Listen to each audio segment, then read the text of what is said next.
Oh, Rockford. Don't know Rockford. Well, apparently, it's supposed to be the biggest PTC of the year. It's going to be. Yeah. For sure. Well, asterisks, because all the PTCs this year have happened. No, I know it is. Well, currently and more than likely, The only contender that could possibly happen is Omaha.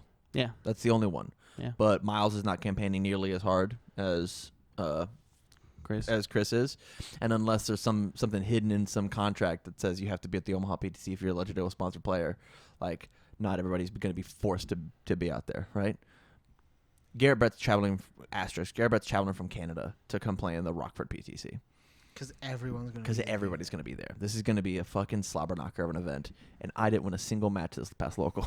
Nice, not a game. Yeah, lucky me. Yeah. No, but this event's gonna be massive, and so what I want to talk about here is how do you take and what do you need to do to prep for a 60-person event versus your regular ass 20-person event? What are the things that you need to do and accomplish? And Tyler, I think it'd be really rad if you wanted to pipe in on your mic at all, any of this, and join into that fourth mic by all means. I think you have to treat this more of like a major than a PTC. Okay. You have to think of this more as I'm walking in expecting to lose a bunch of games. Like, okay, I think you should not like 20 person PTCs are a little different in the sense of there's only 20 people. Like, if you go in a group, the odds are you're going to face a lot of your own people. Yeah. Going into a 60, the odds are you maybe play one, maybe. Yeah. Like, it just, like, the amount of people changes so much about, like, how the, like, pairings work, how tops is going to work, because we're going to have 7 rounds, top 16. It's going to be sick. That's the goal. That's my favorite part. It's going to be a top 16 minor. Yeah. I'm excited for it in that regard because of the fact that there's going to be such a diverse group of people that it is going to be like a small major, right? Yeah. Like when we all three watch Professional Super Smash Brothers Yes, Melee. we do. Like we all enjoy that game. When we go and we watch a tournament that only has like one of the gods at it, like the tournament's fine, but like we know what's going to happen, right? We know that when Jeremy Ray shows up to a 25-person event, Jeremy Ray is probably going to go win that PTC. Jeremy Ray is a very good player, and Tyler has to fight diversity against him at Rockford. What a dork. But like, hey, Jeremy Ray's going to be at this event. And so is Miles Tyler. And so is Phil Birch. And so is Garrett Brett. And so is Dave Wagner, who's going down. Dave Wagner. And Yeah. so is, Kevin and so is, and so is. It's going to be loaded. This is a stacked fucking event. And because it's just small enough that it's not 100 people, you could fight 3 of them in a row, right? Like back to back to back. It actually reminds me of my my Nationals run where I fought Jeremy followed by Ben Shoemaker, and I had no idea who either of those people were. It was I was playing Nightman because fuck me, right? And Nightman's not a bad character. All right, we're not gonna get into this. As somebody who played fucking 7 rounds with him, we're gonna talk about it. It was to the point where he was using an ability to draw one, discard one with his 7 cards in his hand. He was discarding attacks, and I was like, "Oh, that's not good for me, huh?" He goes, "No, it's not good for you. These are my bad attacks in my hand. These are my good attacks that I'm playing." It's like, oh, I'll discard this Wing Slash off Wing Slash. Oh no, oh no. But not like because it's like an almost major. All these killers are going to be in a small room with each other, And he'll be in a small room with them. and so either they all dodge each other, and the event is like stacked for them, or there's going to be a bloodbath, and Kevin Boberg is going to accidentally get booty bopped by Jeremy Ray and Phil Birch, and be like, "Oh well, Kevin's out of the tournament now." Shit. Yes. Top 16 is going to get Looking for those upsets. Looking for those upsets, honestly. Like I'm super excited to see like all the new blood that's going to be coming in. Can't wait to taste like- it gets top 16. I'm excited for you. Chris has done such a phenomenal job with his YouTube channel, plus all the online marketing that I think like the main reason it's so big is because of that. Like it's going to be a massive tournament because of his channel, because of the content that he's producing. And so like he's having a bunch of new players flock to this event as this is going to be my first one, and all these. And we say killers because they're really good at the game, but these are some of the nicest people in card games. They're so rad. So if you're watching, you never met us, come up and say hi. We'd love to have a conversation with you. Talk about your deck. That big deck you got.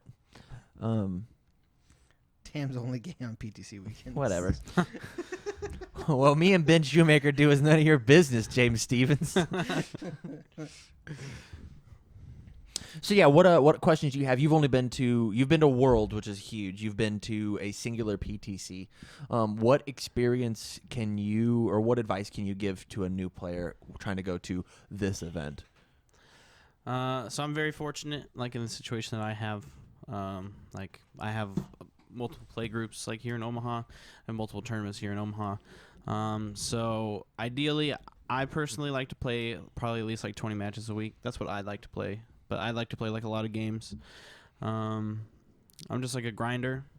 Like I go to at least two tournaments a week, and then like I try and come here for like friendlies. I'm like always on Ultra, like looking at like other side deck options or like other main deck options that I can play of as one-ofs. Yeah. Just because I'm playing Let's Cut Loose and I'm playing a 56 card deck. Mm-hmm. So like I can see like one-ofs a lot easier. So I'm just like messing with numbers. And playing a lot of games. Another thing when you said multiple play groups, because like you play here, you play Legendary Wolf, you play at GGG. Another thing you can do is like reach out on social media, right? Jump on those Facebook groups that I mentioned in the topic before. Jump out on Discord that I mentioned. Once again, if you want an access and invite, message Michael exclusively. He would love to give you that homie hookup. Yeah, I've been trying to use more social media, just like on the channel wise. Yeah. And I said I was gonna start doing that. I haven't done it since the first time I did it. Hey, that's okay, man. It's so rough. Hey, it's because like tough. I do all of my work at like 1:00 in the morning when I get back from work. Yeah. So like I can make that Facebook post, but like 2 people are gonna see it. Yeah, just schedule it. No, but I've been wanting I think to use Twitter too. Yeah, because we don't use our Twitter for. I just don't know how to use Twitter. So, if you know how to use Twitter, reach out to me, or actually at Michael. He would love to tell me after you tell him. Yeah, you can hit me up on Twitter. Are you on Twitter? Yeah. Oh, do you like use it a bunch? Not as much anymore. Okay. No. But you can hit me up on Twitter if you want at BalloonHater402. Balloon Hater? Yeah. You hate balloon? Oh. It was because of my ex-girlfriend. You hate Jigglypuff? Well, yes, but you hate my maid? Back on topic. You should definitely use the resources that you have available to you. Reach out to us. Reach out to Chris Smith at Rockford. Reach out to anybody on Discord, and they would absolutely love to deck tech with you. Hey, this is what I'm bringing to Rockford. What do you think? Count your deck. Know your cards. Count your deck. Know your cards. That's my favorite thing to do. Is know the numbers of my cards. Yeah. I agree. What a dork. Like I could list off my entire deck list in my side deck, like right now, like the numbers I'm playing and. Could you do that, Tyler, everything. for your deck? I don't think I could do it for your deck either. Yeah, like I know I can name my entire deck. I can't name if I actually thought about it, I probably could, but like I'm gonna change a bunch of it after we're done with this video, anyways. I was messing with it last night, and I know what I'm gonna change. Yeah. I also need to go get sleeves. I know every part about my deck. Good luck at Rockford. I'm excited to see you all there. See you. Hydrate and eat food and shit. Yeah. Hey, don't eat so much during lunch. Yeah. Stay well fed, stay hydrated, bring aspirin. Stay well kept. If you're prone to definitely headaches, have to miss aspirin. Bring aspirin for you. You I'm very prone to headaches. Oh, I get fucked up at events. My brain boils. It's like fuck. Do I pay 2 life to make them burn too? I don't know. It's because he doesn't have to think that often. It's true. It's very true. Game's hard. I'll play a Syndicate Slice on a 2. Syndicate Slice on a 2. It's a Syndicate Slice on a 2. Send it. It's a 3 high for 10. Okay. 3 high for 10. Coffee Samba on a 3. I'll draw 2. Do you want to draw 2? Okay. Stone I'll give it 5. stud. You're welcome. So with The that, next play says to play from hell. Shut up. Oh, man. So with that, thank you very much for watching this episode of Study Hall here on UFS University. If you like the new format where we're not like doing like real breakouts, let me know in the comments down below. We're still experimenting, still trying to figure out like what's the most comfortable way for us to record and for you to get the content. Let us know what you guys want to see. 7 more guys have an subs. idea? It'd be real rad if we hit that 400. That'd be awesome. real cool. So from all of us here at UFSU, stay learned. Get learned. Ben learned. See you guys.